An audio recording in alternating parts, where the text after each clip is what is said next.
Hello, hello, and welcome to the show.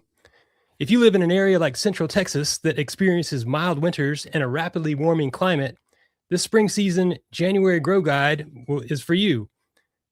But gardening in a warming climate isn't just about the crops that you can plant. So, in this presentation, I'll discuss essential season extending techniques and ways to manage pests that are preserving vital ecology. All right, here we go. So, here we are with the January Grow Guide for Central Texas. Well, you can grow so much food here in Central Texas and areas just like where I'm at in Austin, Texas. So historically, I've used this Travis County Extension Service planting guide.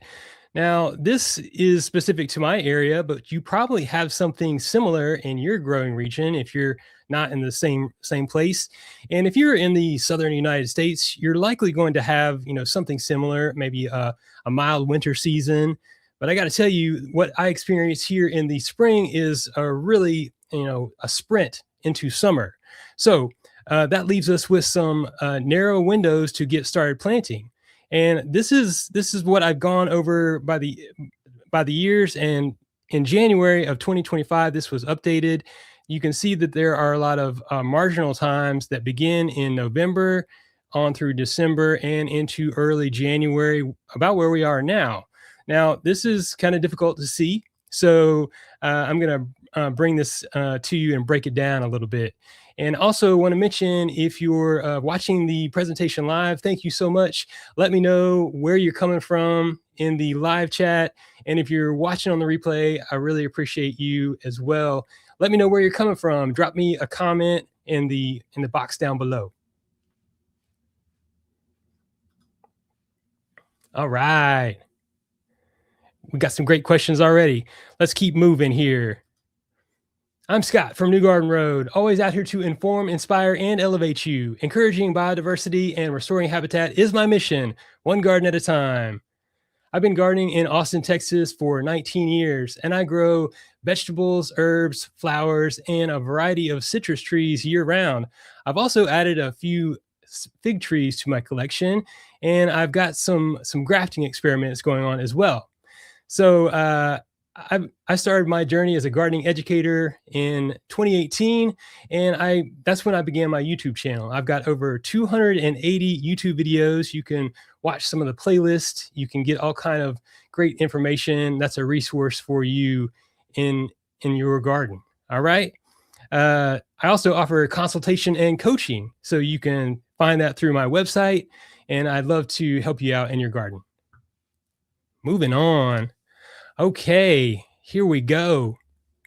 So January through February planting. I want to make some clarity around this. We can plant from seeds or transplants.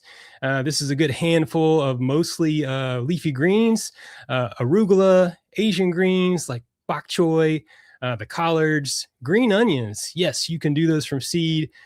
Kale, spinach, Swiss chard. These are some of my favorites to grow in the cool season. And I think that really gives us a lot of nutritious food. Now, one of the things that I want to point out to you is when you're choosing to plant these from seeds versus transplants, the difference is going to be the timing. When you plant from seed, it will take longer. You will have to put in a little bit of more work up front, making sure your seed beds are evenly moist so that you get good germination. But if you have a good transplant from your local nursery, that can give you a real head start. So that's the key difference when you're choosing how you're going to plant. And naturally, seeds are more economical, so that might be a good choice for you. Yeah. All right, so I want to talk about one of my favorite cool season leafy greens. This is Ethiopian kale. This is such a beautiful green. All right, this comes from the Horn of Africa, and it's a different species than the kale that we grow typically, which is Brassica oleracea. This is Brassica carinata, and it is very productive. It makes somewhat of a side shoot similar to broccoli, and it really does well in the warming trends in our region. So That's one of the reasons I saved seeds from it last season, and I'm growing it out this year. These are some of the leaves that I harvested last week, and it's just growing like a champ. It's a beautiful plant. It's about 24 inches tall, and those leaves just keep on coming. And with those little side shoots, that's a tremendous amount of food. All right, we've got some more options here to consider.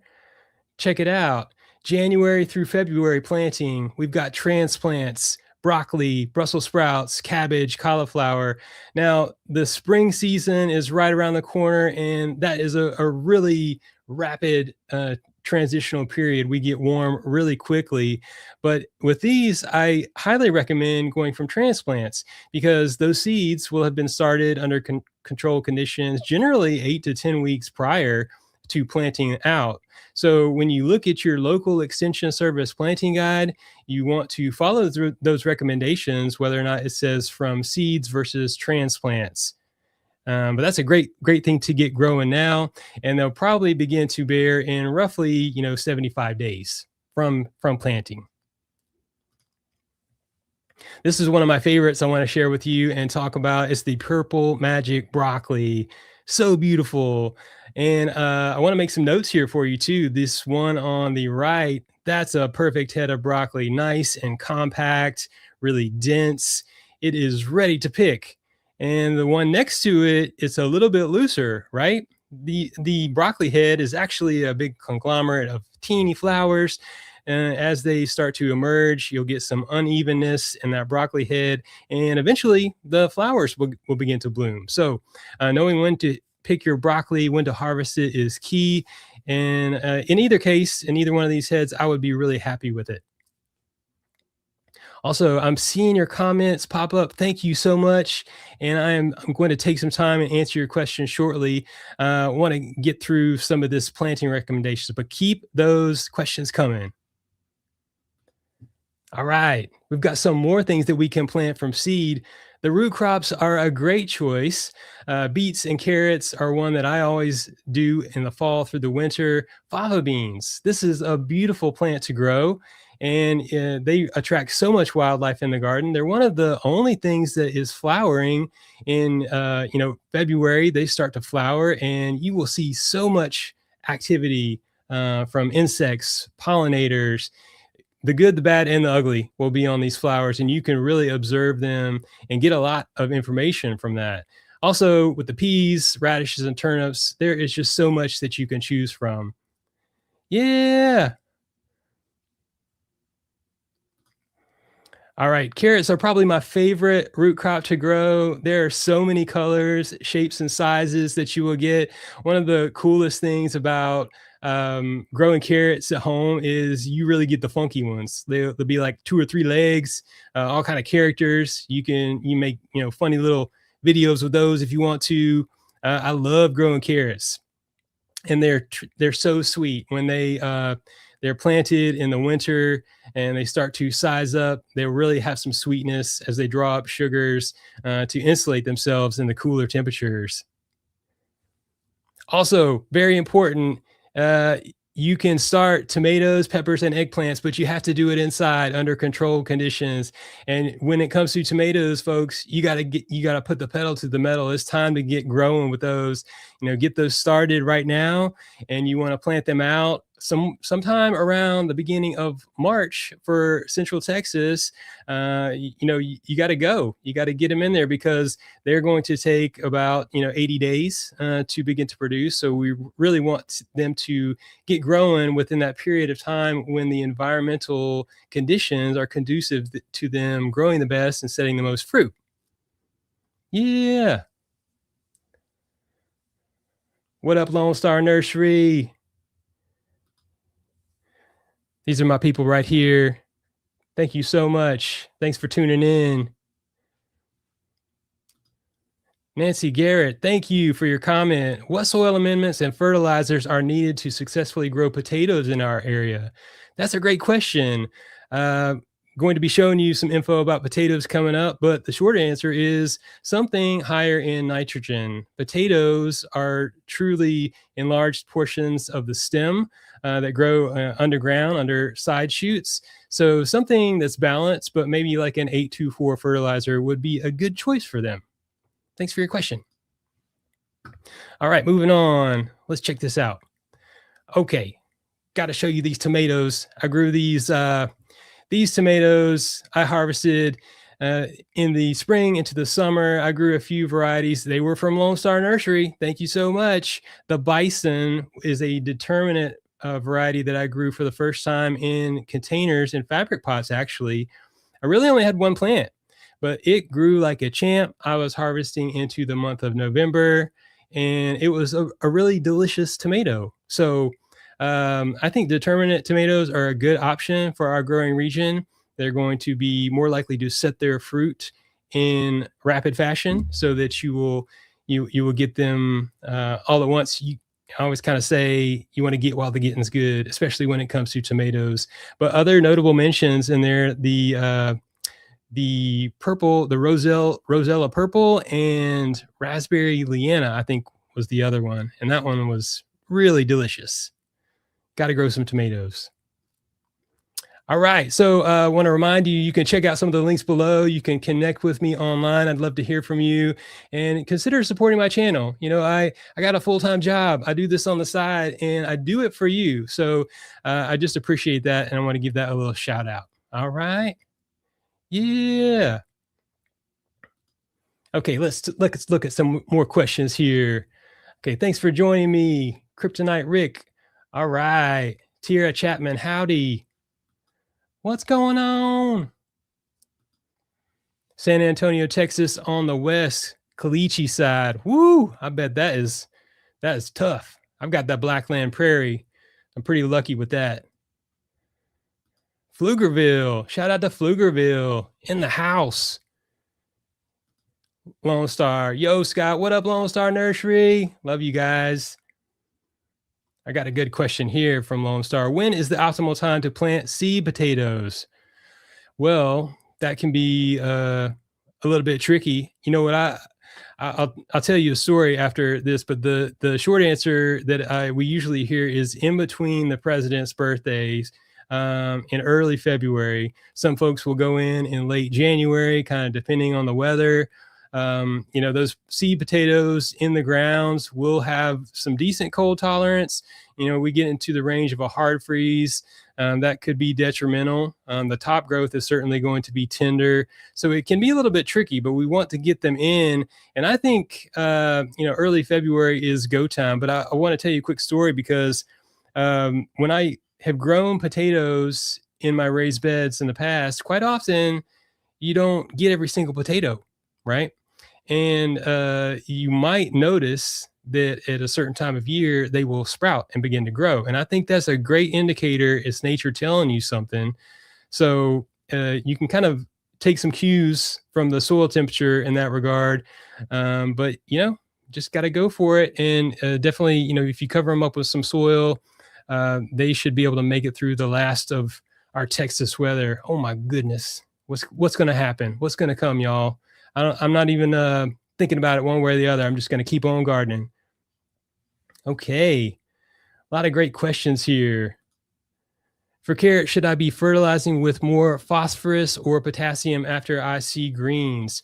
So with carrots, I really like to prepare the soil in advance. And so that's when I'm putting in compost and my granular organic fertilizer, something like the 464. So that's got a little bit more phosphorus for those carrot roots to grow and develop. And after that, I don't really, side dress them. But what I will hit them with is the Neptune's Harvest fish fertilizer. That is a liquid concentrated fertilizer that I mix up in a watering can. It's a 2-4-1 on the NPK ratio. So it's got a 4 in phosphorus, a 1 in potassium. So I think that combined with adequate soil preparation ahead of planting is really good to go. Thanks for your question. Yeah. All right. So let's move on to this next section of the the presentation here. I want to show you some more things. Okay. Getting with it. Got to get the lead out, y'all. First time I'm doing this StreamYard presentation. I hope you like it. Let me know what you think. I wanted to bring to you, some of these slides. Go live, answer your questions, connect with you. Just one of my things I've been really dying to get out here. So let's talk about this. The key piece of data that I want to make sure you're aware of is the days to harvest or days to maturity. And a lot of times when you see this on a seed package or a plant tag, it's going to be coming from the standpoint of general spring planting dates. But what if you're growing in the fall or the winter?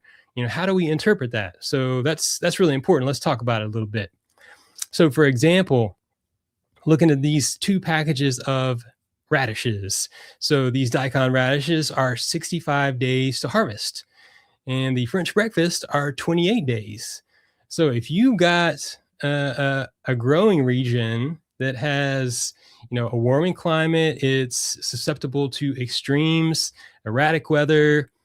This is what I mean when I say get while the getting good. You got to get those French breakfast radishes into your kitchen. You can do that in a little bit less than a month. However, the daikon radishes can be a really good investment. I generally like to plant that type of radish in the fall up to the early winter, so they have a longer time to mature because they will take longer.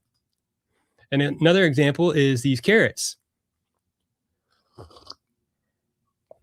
So yeah, purple dragon, 80 days, but you can find some as fast as 55 days. That's the Napoli. I love those. Those are really good. Here's an example of greens. Tokyo Bacana is one of those Asian greens that grow really fast, 44 days. You can get some swift kale that you can grow in there from seed, get a transplant, you're off to the races, going to get it even faster.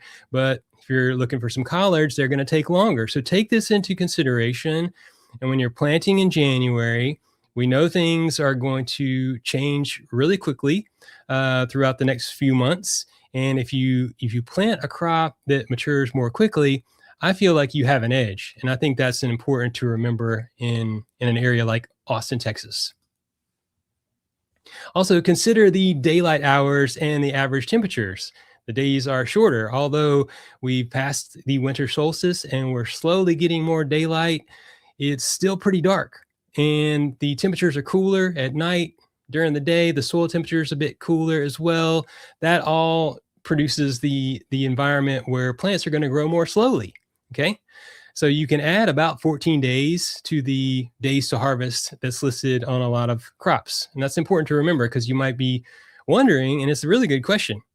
When are my crops ready? When can I eat these crops? I'm ready to eat these crops. That's what it's all about. Okay. Yeah, I want to mention that, I like to plant the ornamental with the edible. Okay. We got to plant some flowers, y'all. And native plants are key because when you get those established, you have a natural ebb and flow throughout the growing season. You can attract all kind of beneficial insects, predators that can help you with the balance in the garden. But some of these annual flowers are really good to consider. And I think with most of these selections here, I would be looking for a transplant. You can certainly do, snapdragons from seed, and nasturtiums, calendula. But if you can find some starts from these, you will get a more sure period that you're going to have these coming to bloom for you. A lot of these items, like the larkspur, the cornflowers, and the poppies, you can actually get going in the late fall months, and they will sprout, grow more slowly, and then you'll have a nice spring show. Yeah. All right, let's check out the comments here. I appreciate you, Tierra Chapman. Thank you so much. All right. So, Lone Star, when Lone Star plants, when growing in pots, do you prefer grow bags, fabric bags, or in hard pots? So I do a little bit of everything. I do whatever I can. I have some of the those black nylon fabric pots. I also have some from Hacksnicks, which are a little bit different style, and I have uh, so many terracotta pots, ceramic pots. It really kind of depends on the crop. I think for a lot of these root crops, like you can do potatoes. In there, the fabric pots give you a benefit because you get now, while you may have to put in a bit more water um, up front, then you're going to get more natural air pruning of those roots, and you just get a little bit healthier plant in that way. So that's, I think, a good bet. All right. Now, I'm sorry if I've gotten things mixed up here. I've got Lone Star Plants, Lone Star Nursery. I'm so excited tonight. I apologize if I mixed anything up there, but I love all y'all. Okay. Yeah. Let's see here. Well, I am drinking some throat coat tea because I gotta keep it moving. You know what I mean? Been been outside working all day, talking to people, and here we go.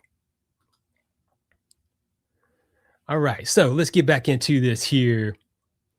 What do we got? What do we got? I want to highlight some of my favorite flowers. The Shirley Poppy. Oh man, these sparkle so beautiful. And they will be loaded with bees.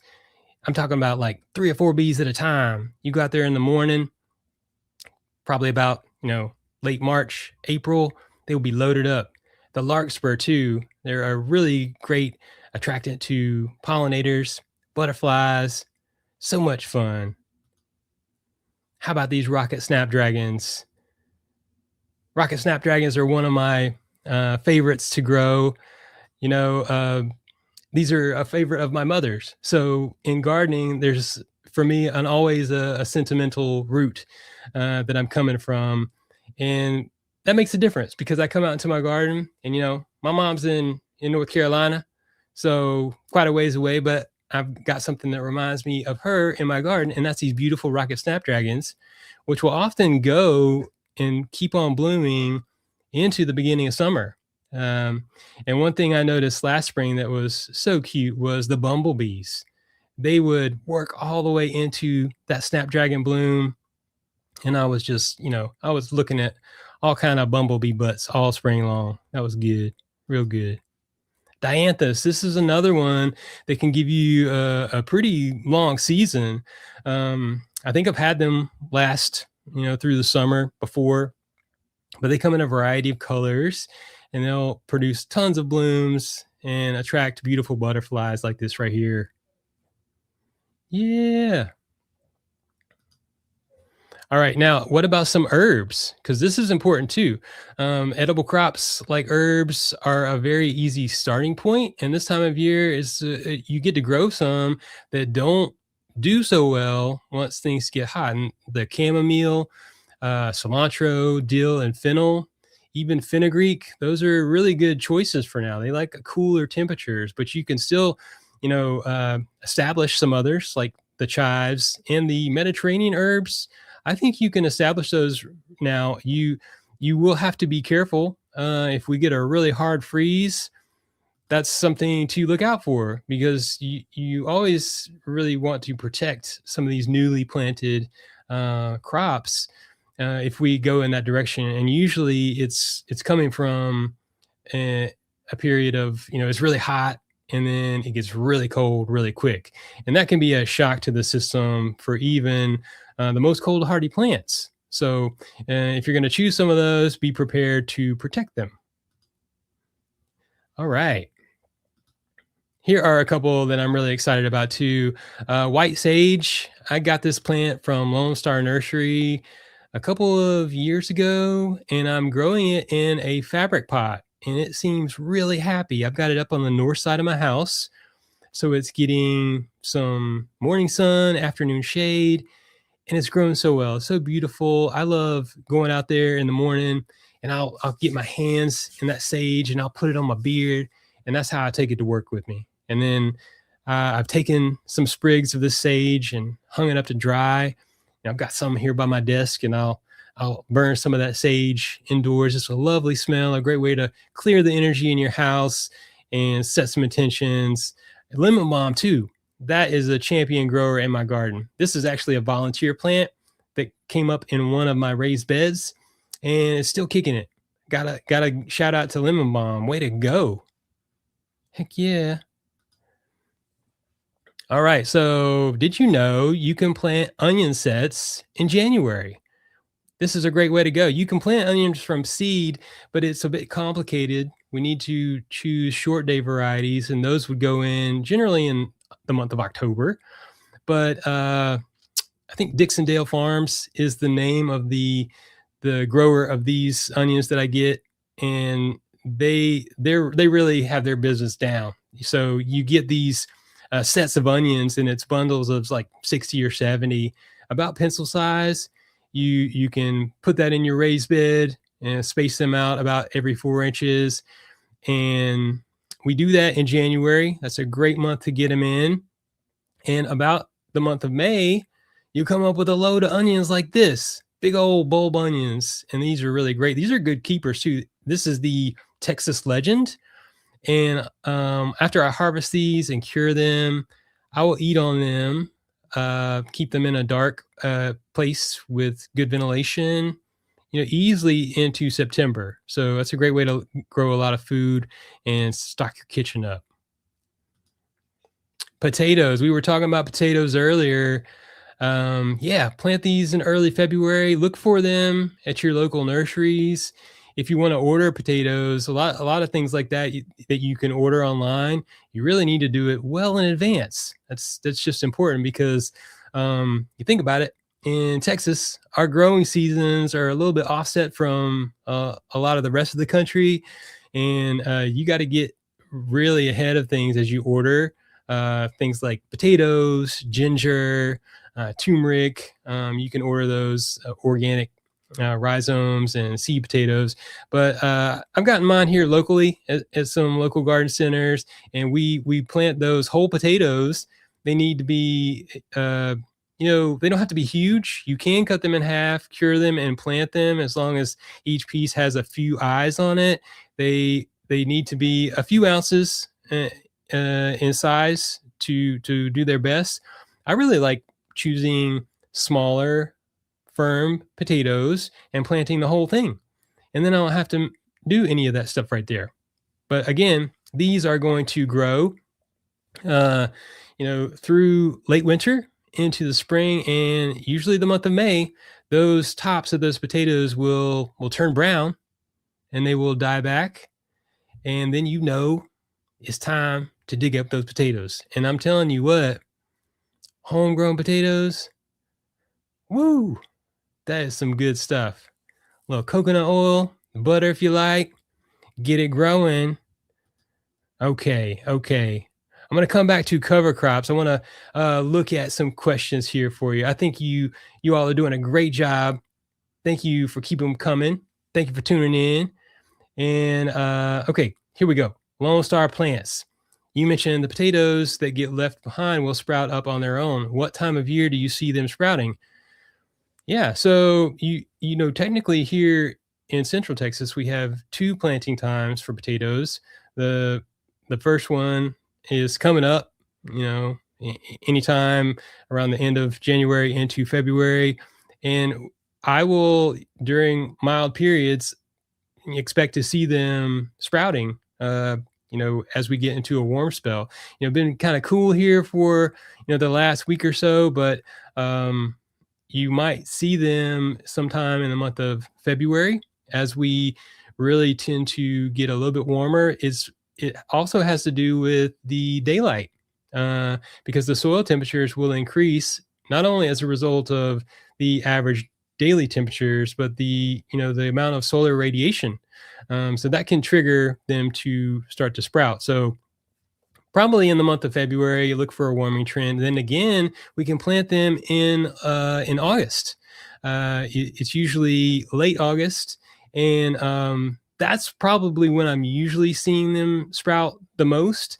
The fall planting for potatoes is a little tricky because it is so hot. It's hotter than they like. It's usually pretty dry, and you gotta mind the moisture, not too much, or they will rot. But um, that's kind of when I took it as my cue to really start growing them in the fall. And I've had some successful crops with potatoes, growing them that way. I just like to follow nature, and really be observant. It's one of the principles I think is so important in gardening, because ecology will really show you a lot of the finer points. You just get used to picking up on them. All right. Yeah. All right. All right. Smash that like button. That's what you got to do. Smash that like button for me, y'all. I don't, I don't say that often, but I do appreciate it. I'm doing this for you. I'm doing this for all the gardeners in warming climates who want to grow some food, feed their families, enrich their lives. Enact some positive mental health. This is a great way to do it. All right. Yeah, that's a good point. Cilantro. Uh, by watching them wild sprout. Yeah, it's time to plant some cilantro too. I don't even know if I had that on my list. It's a foul right there, y'all. All right, so let's talk about this. I've got some cover crops that I want to mention that you can plant right now, which is really important. Now, why would you plant cover crops right now? You want to keep something living, growing in your garden as much as possible. Living soil is the key to a healthy organic garden. And if uh, whatever stage you're at in your garden, if you've harvested or you're taking the season off, if you can throw down something like crimson clover or the hairy vetch right now and get that germinated, that will send out some roots. It will begin to interact with the soil microbiology, and that's the key to a living soil, because plants and soil microbes have a relationship, and we want that relationship to keep on going and endure in our garden soil. You can also do fava beans, whether or not you want to grow them as a food source. I just think they're beautiful. In these legumes, like that I've mentioned, they will also fix nitrogen on their roots, which, if you leave them in the ground when they're done growing or you're ready to clear them, they will benefit your future crops.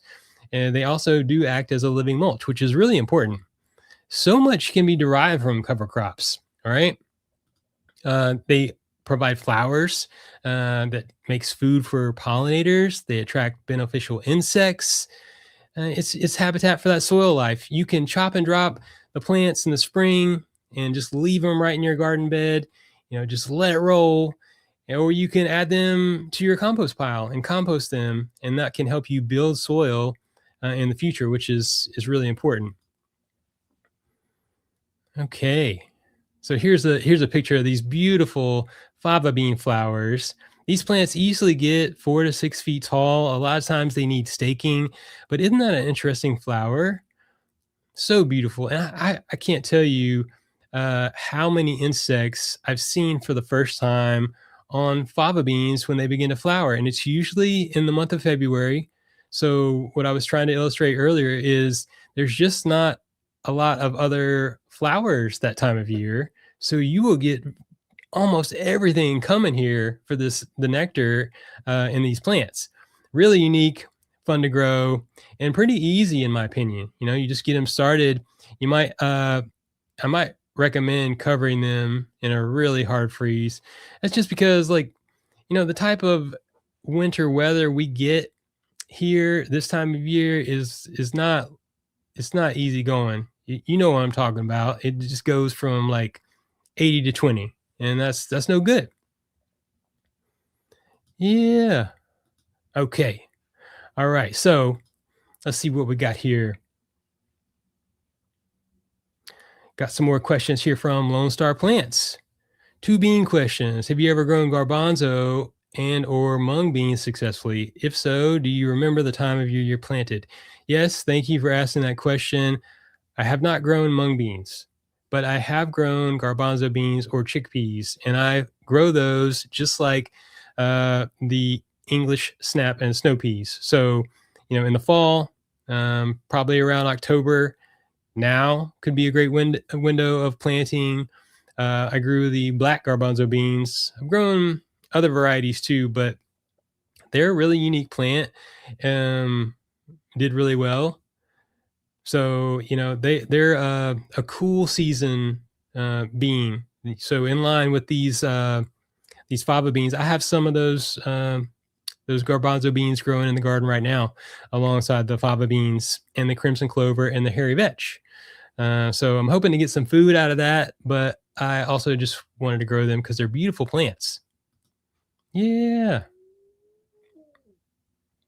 All right, here we go. Mr. Scott, thank you, Flesh Bits One. Aren't you fighting rabbits down there in Austin, suburbia? Rabbits are eating all the beans, all the lettuce, even the cucumber. Darn rabbits. Oh my goodness. Well, I don't have rabbits, but I do have stuff. I have raccoons, skunks, possums, fox, cats, and they do love the garden. And when we're experiencing drought conditions and I've got some healthy garden soil with some seedlings growing, they come for it. Um, so, yeah, I think it can be difficult. One thing that I like to employ, I don't know if it would work for rabbits, potentially, is cayenne pepper. And I buy like 5 pounds of cayenne pepper and I take like a reuse, shaker. Um, and I go around the perimeter of my raised bed with that cayenne pepper.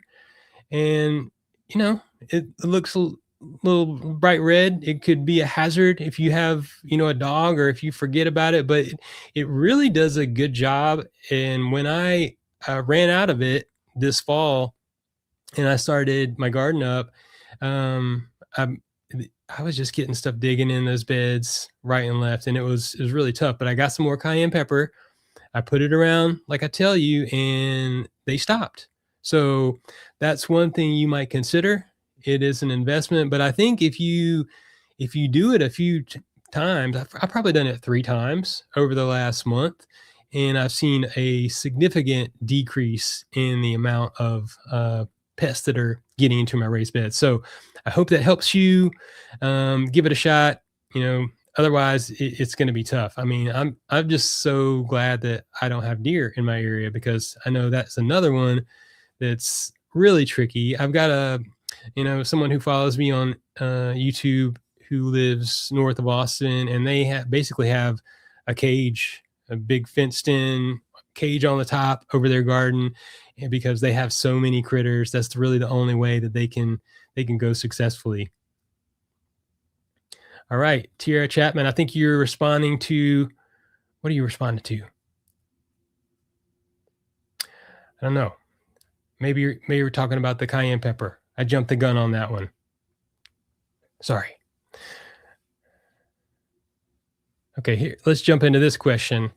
Hi, Scott. I'm concerned that I had some root knot nematodes, so I bought some mustard cover crop. Is it time to spread the mustard now?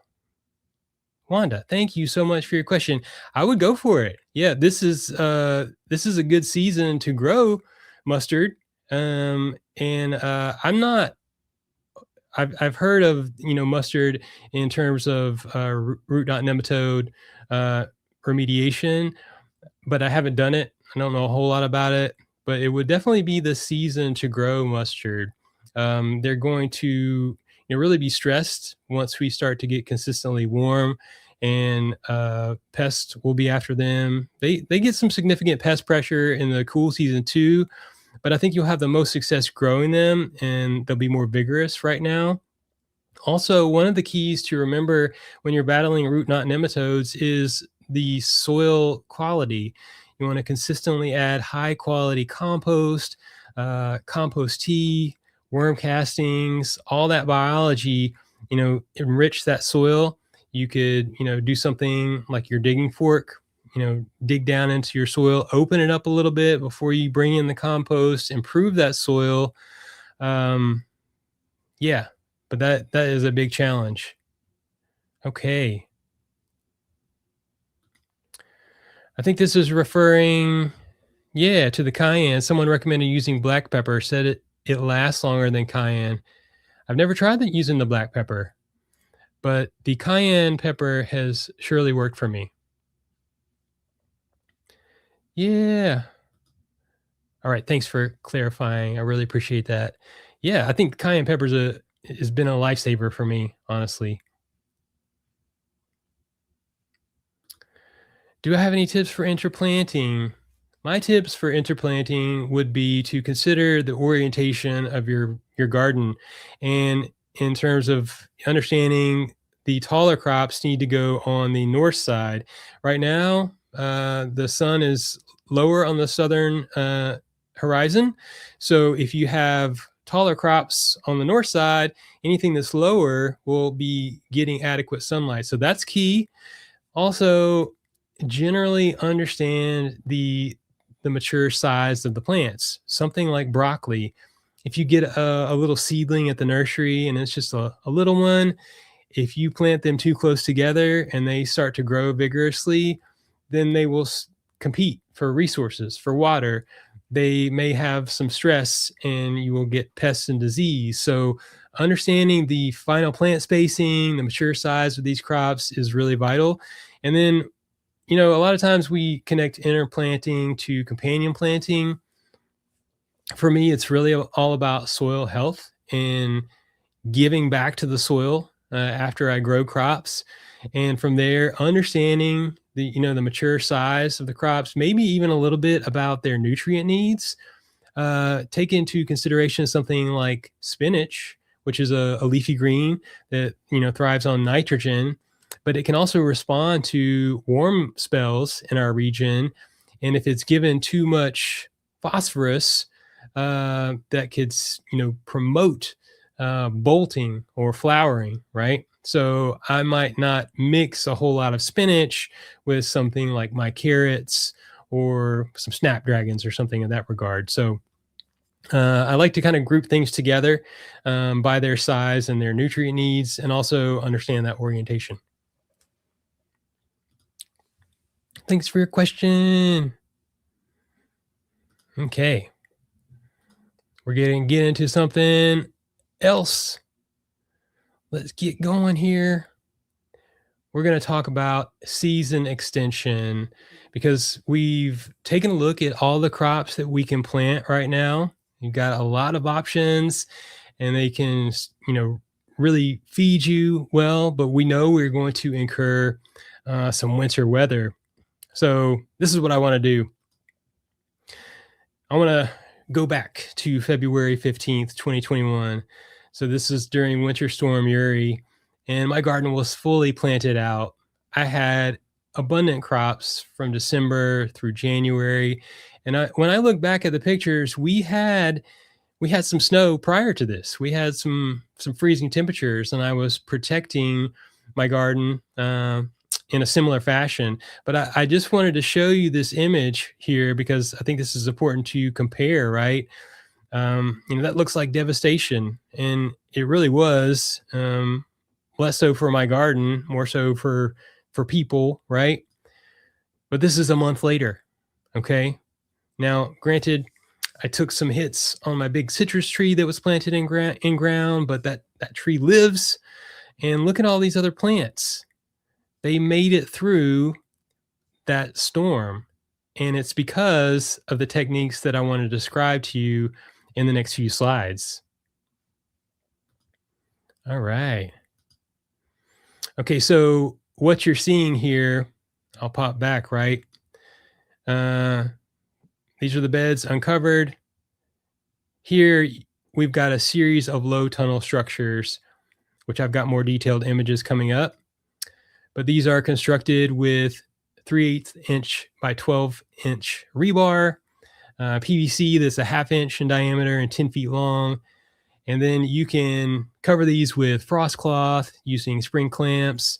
You can anchor it down with rocks, bricks, or boards. We'll go over some different things that you can cover them up with um, because these are really useful structures in the garden.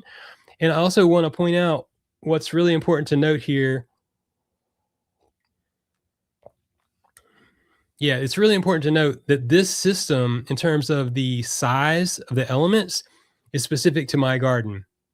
Okay, so my raised beds, I have intentionally made them uniform in size so that I could create a system of season extension that I could simply duplicate for each bed, right?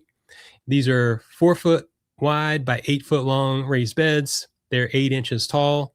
I did cultivate below the surface. I have blackland prairie, so I did initially till, you know, 18, 19 years ago under a lot of these beds, added some compost. So there's about 12 inches of good soil there. But the thing that I want to point out to you is when I say 10 foot long PVC, that was specific to this setup. So you need to understand your garden and how practical it is for you to make this design. I didn't have to cut these PVC conduit, and it's just something that I can, set up with consistency. All right, got a lot more to say about this here. Okay, so uh, winter crops such as broccoli and kale, they get pretty tall, they get wide. These structures do a great job at providing space for the plants to grow while giving them some protection. So here you can see I've got all these kale plants, and if we look at the peak of these PVC structures, that's 40 inches from the ground, and I mean the soil level where the raised bed is sitting on top of. So that leaves enough clearance for these kale to get to their mature size, and also have some covers to protect them, which don't make contact with the plants. When you're trying to protect plants in a freeze, you really can get some contact burn if they make contact with the plant's surfaces. So having something like these PVC hoops really gives you a way to create the space to protect them. All right. So moving on, shade cloth is another element. Uh, you can get, this is a woven material.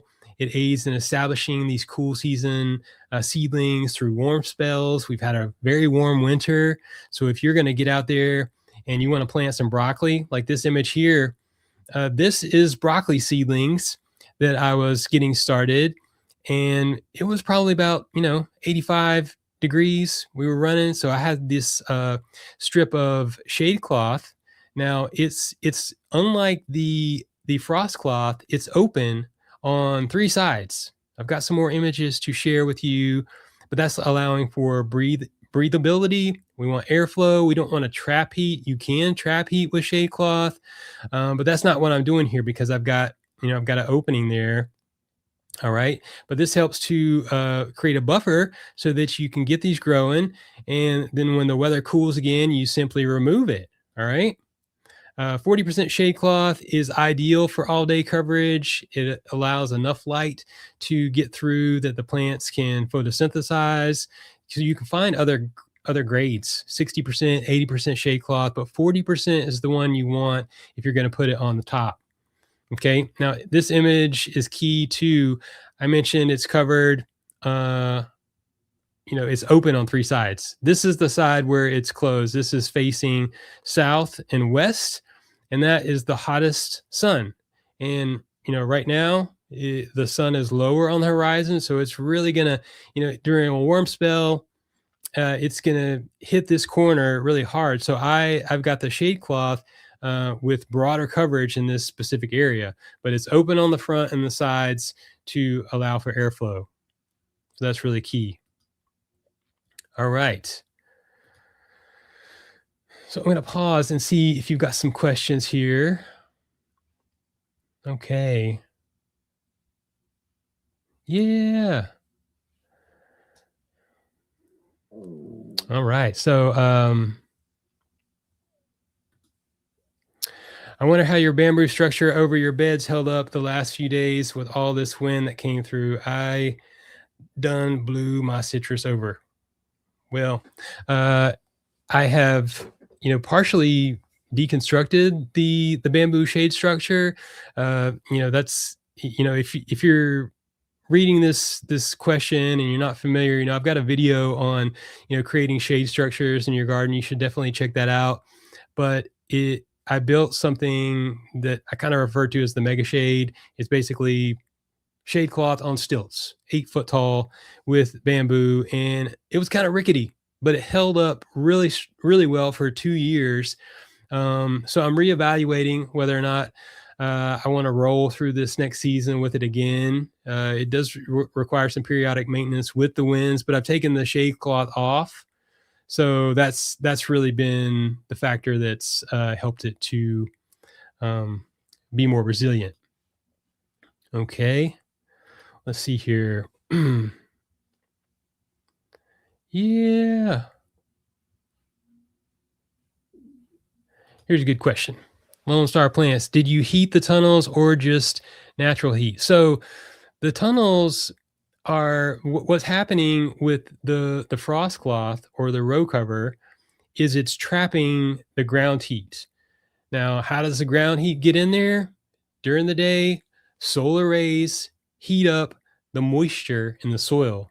So a key component in that system is before, these freezing temperatures, these really cold times, you want to make sure you've watered the garden. Okay, there needs to be significant moisture in there. That will act as a solar battery from the sunlight, and then the frost cloth will trap it. So overnight, as it begins to radiate and escape, it is slowed down.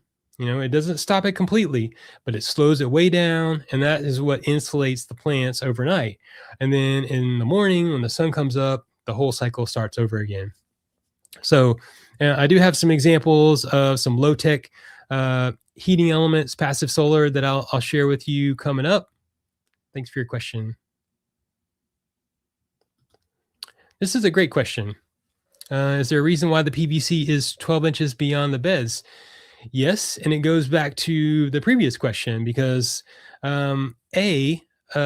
it's trapping more ground heat, so there's more square footage there for it to basically trap any heat that's accumulated in the soil, and B, I found that was just a good design that enabled me to buy these 10-foot lengths of PVC, and I didn't have to cut them. Okay, I got the height, I got the shape that I felt like was a good balance. And if you go back to that supply list, the rebar was 12 inches long. So I simply set it up against the edge of the long side of my raised bed, stand it up, and then it's 12 inches off the bed frame, hammer it in, and then I put my PVC hoops over it. I've got a great video on exactly how I do that on my channel. It's how to build a hoop house. You should check that out. Mm. Well, let's talk about it. So I worry about PVC leaching phthalates and microplastics in the garden soil as it degrades, which can be taken up by edible plants. A lot of people use it, but I'd love to find flexible metal pipe. That's a really great point. I mean, I think the more we learn and we discover how these elements, can affect or be, integrated in the garden, it causes me a lot of pause. But I also know that, um, that this cycle is already really well on its way in the environment, in the air, in the water, in the ground. So it's a really good question. I have seen some hoops that were made of rebar. Of course, they're a lot heavier, a lot more expensive, more difficult to store. So, keep your eyes peeled. That would be a brilliant system to uncover for sure. Yeah. All right. So let's see here.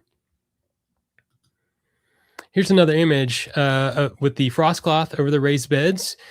You can see on the long side, I've got it, really taut. Okay, I've got it clipped. I only use somewhere around 6 clips per raised bed, just on the end hoops, down at the ground, and usually on center at the top. Okay, and what you'll see I've bunched the slack at the end. I've bunched it together, and I've placed a board and a rock there to hold things in place because a lot of times we're getting some really strong winds in these cold fronts. So that's really key. So it's important to understand it's like I was describing earlier with the question. It traps solar radiation. Okay, it's superior to sheets, blankets. It's a better choice than greenhouse plastic because it's more breathable, it's reusable. I've had it hold up really well over a decade. It allows for airflow, moisture transmission, and in the case of like that winter storm where I was showing you the pictures earlier, you can leave it in place to protect your plants for a week, no problem, and it does its job really well. Okay, all right. So here is the image of how I basically keep the ends together and trap that heat all night long. So you use whatever you have. Sometimes I've used potted plants, um, bricks, rocks, um, anything you got, you want to get that in there, and that can help you out. I also want to distinguish between, there are many prepackaged options that you'll find at the store that's really convenient. They'll give you, generally around 6 to 8 degrees of insulation.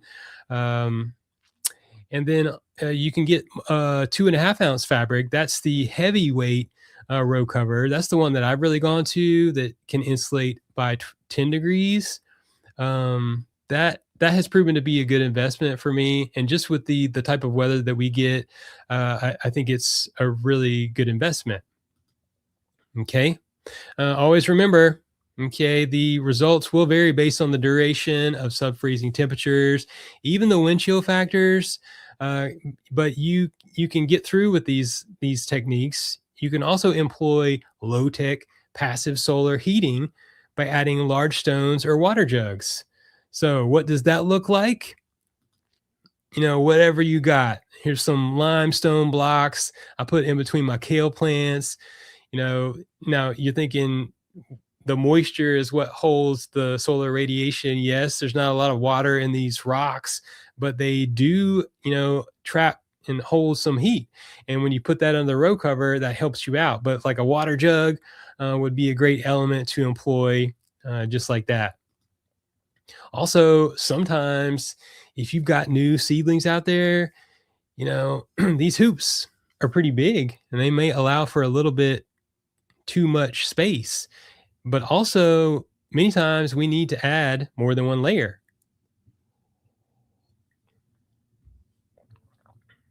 Okay.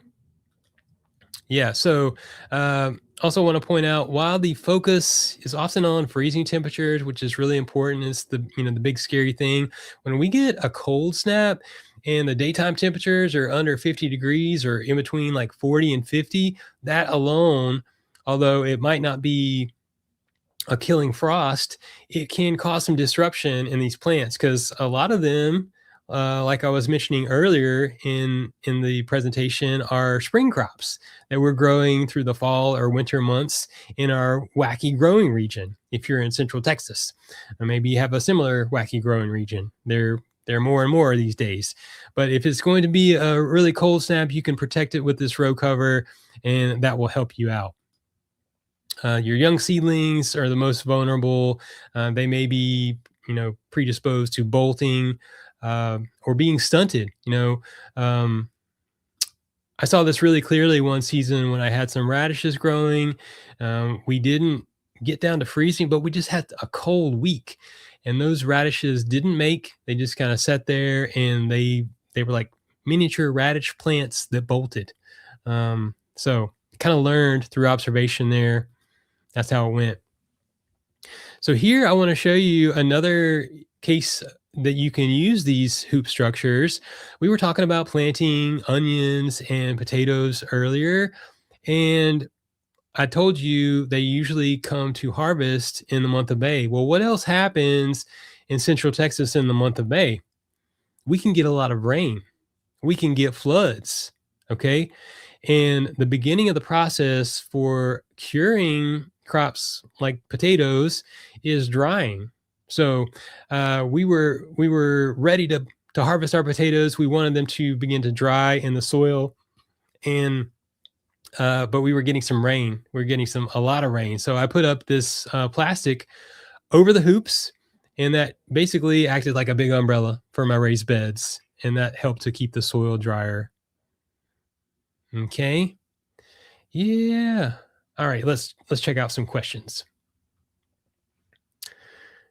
Yeah.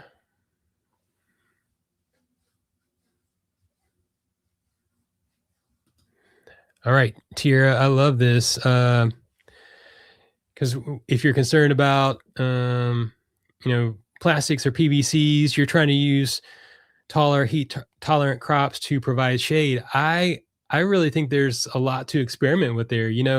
I was thinking about doing that a little bit potentially with sorghum or even moringa. Um, I think there's a lot of creative ways that we can create some dappled shade in our gardens if you've got full sun. So beyond like a structure, if we're on the same page here, that could be an alternate material. Okay. Yeah. All right.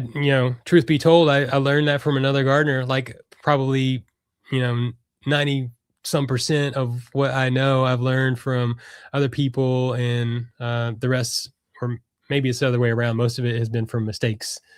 Yeah. Thanks so much for your questions, y'all. All right. So we got a vote for Moringa. Wonderful for dappled shade. All right. Good to know. Yeah. And Canis. I didn't know. See, learning something new every day. I love it. Yeah. All right. This is great. This is great. I've got one more section here that I want to get into with you.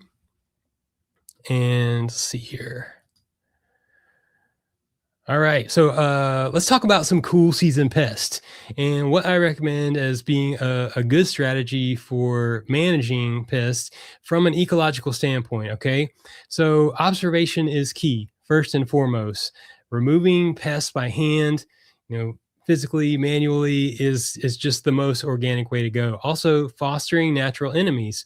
Earlier, I was talking about the importance of native plantings to provide a natural ebb and flow throughout the season, but as well as employing some of the cool season annuals that can bring in some pollinators and some natural enemies, which will feast on some of these cool season pests. Also, physical barriers. You can use those hoop structures that we just looked at to put up some insect netting. So if you've got some kale or some cabbage out there and you're getting some issues with caterpillars, as long as you make sure it's clean, you could cover it up, or you could, better yet, cover it up from the get-go with an insect netting all the way down to the ground, just like the frost cloth, and then you would have a physical barrier that those moths could not get to the plants and lay eggs. And lastly, enact biological controls. I've got examples of these coming up.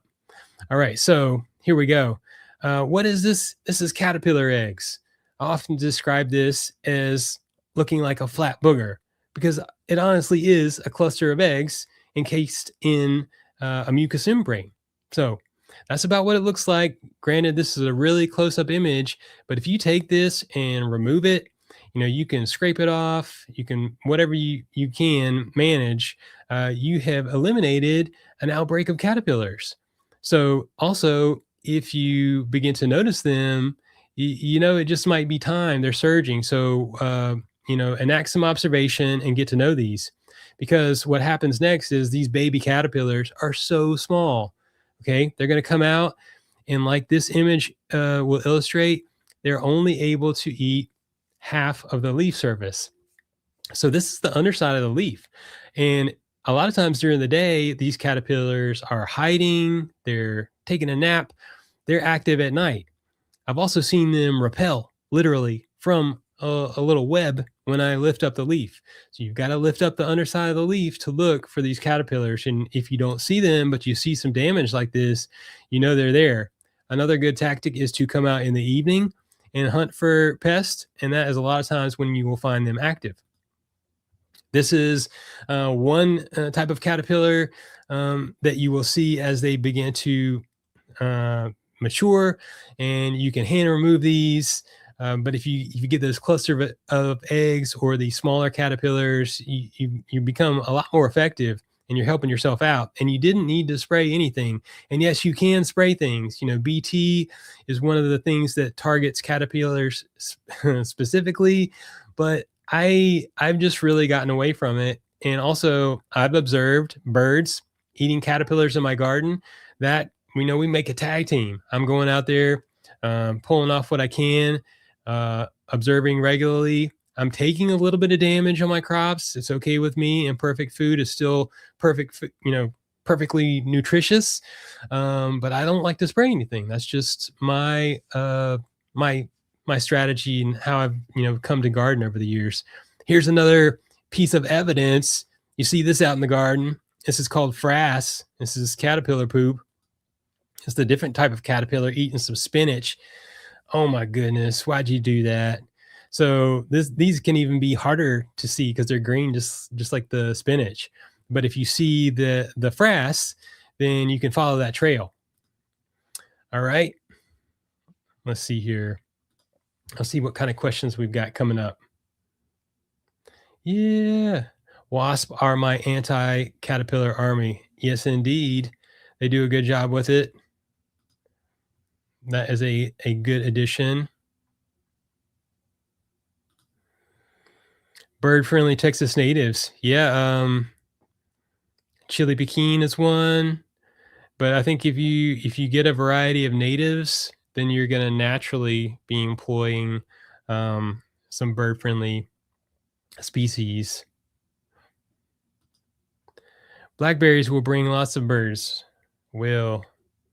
Not in a good way, right? Or maybe so, depending on if you wanna grow blackberries or have some help in your garden. It works both ways. Yes, birds and fig trees. The struggle is real, but having these critters around the garden is a real joy to learn from them, and I've learned that I just need to plant a little bit extra. But I want to show you this image. What do we see here? This is the underside of a kale leaf, and there's some different shapes and sizes. What is this? Okay, so this is where observation comes into play, because when we see a bug on a plant, is it a good bug or a bad bug? All right, this is very important, because if we accidentally take out a good bug or a beneficial insect, then we're shooting ourselves in the foot. Okay, we've got to do more of the work ourselves. So learning to observe pests and their predators is really key. So here's the next slide. All right, so hoverfly eggs. That's when this in the center there in the red circle. When those hoverfly larvae emerge, they will start to eat those aphids, which you've got different phases of aphids there. But those larvae are going to eat them along with other beneficial insects like green lacewings, ladybugs. You can get some assassin bugs. So make sure or get to know the ecosystem of your garden before you go in there and start taking broad swings at things. This can be really vital and a great way to help you out. Okay. Yeah. I just love this image because this was a real moment for me.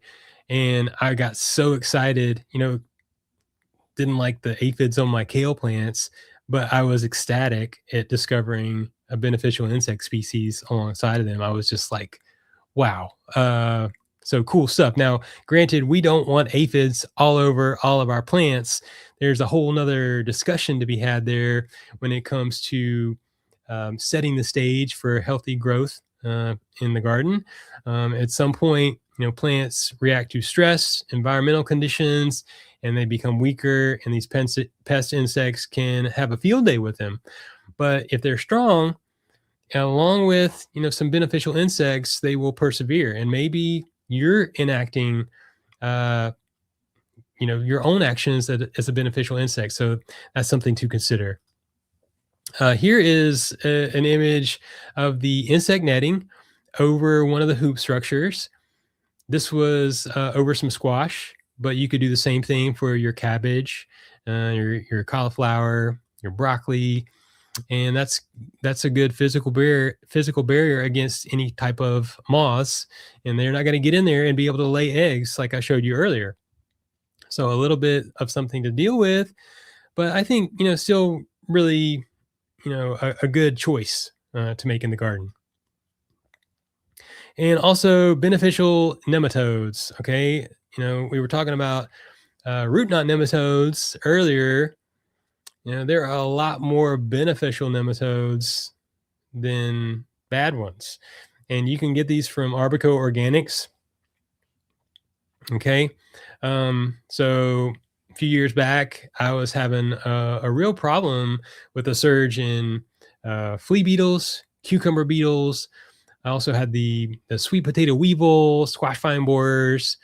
But beneficial nematodes can help to control over 200 soil-borne pests. And if you apply these to bare soil in the cool season, when we have hopefully more adequate moisture, they can, do a good job for you. And in the season since one application, I can probably count on one hand the number of cucumber beetles that I see in a season. And I have to attribute that to this application of beneficial nematodes. So biological controls carry a lot of weight with me because I'm not taking something away, right? Because I think when we do that in the garden, we create a void, something will naturally fill it. So in this case, I'm adding something, and it's natural that, with, season after season of gardening, I'm going to get into some buildup here. And this is a great way to combat it. So, um, yeah, I think you can consider that. Yeah. All right. Let's see what we got here.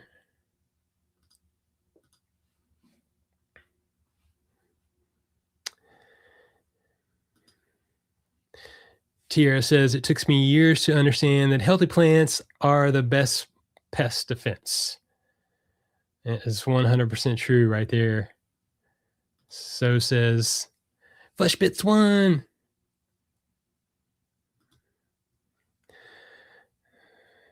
Yes, they are expensive. But if I consider how well it's gone since that single application, I feel like I've saved myself a lot of time and energy and money, quite frankly, in other kind of issues.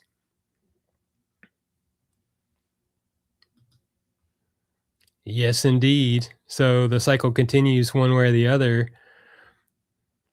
Yeah, BT, it's going to be detrimental to our caterpillars for the butterflies. So if you get some overspray on crops like dill or fennel, that's a wonderful host plant for the black swallowtail butterfly. So you have to be careful with that. That's one of the reasons I don't use that.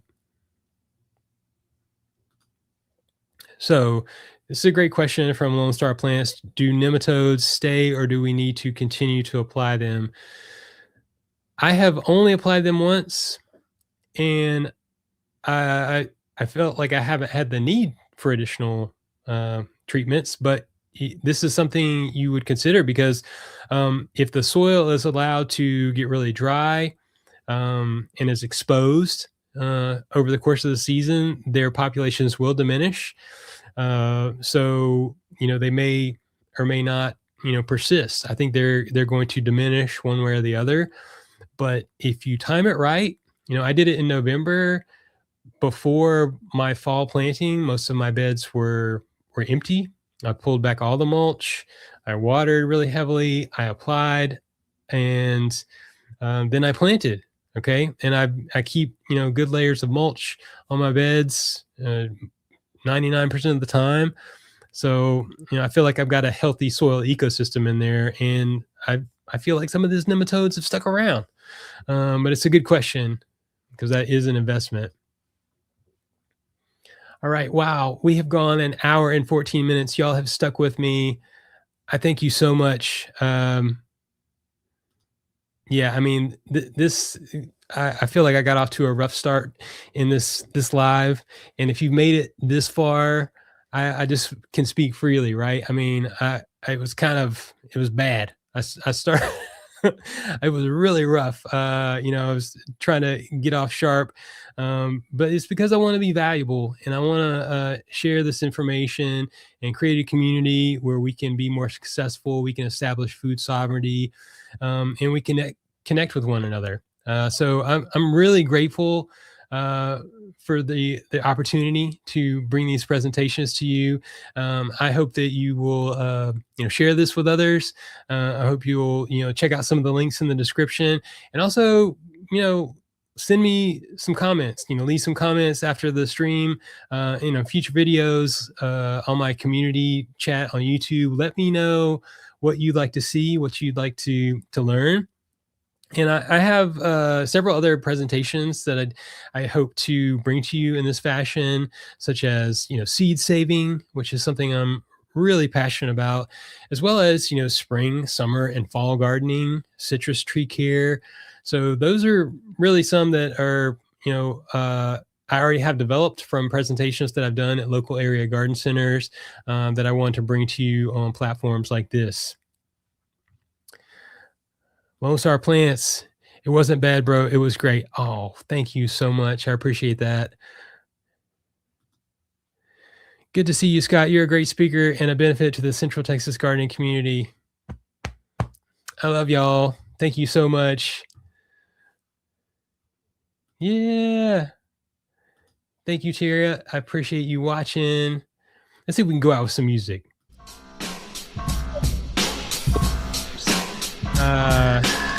Yeah.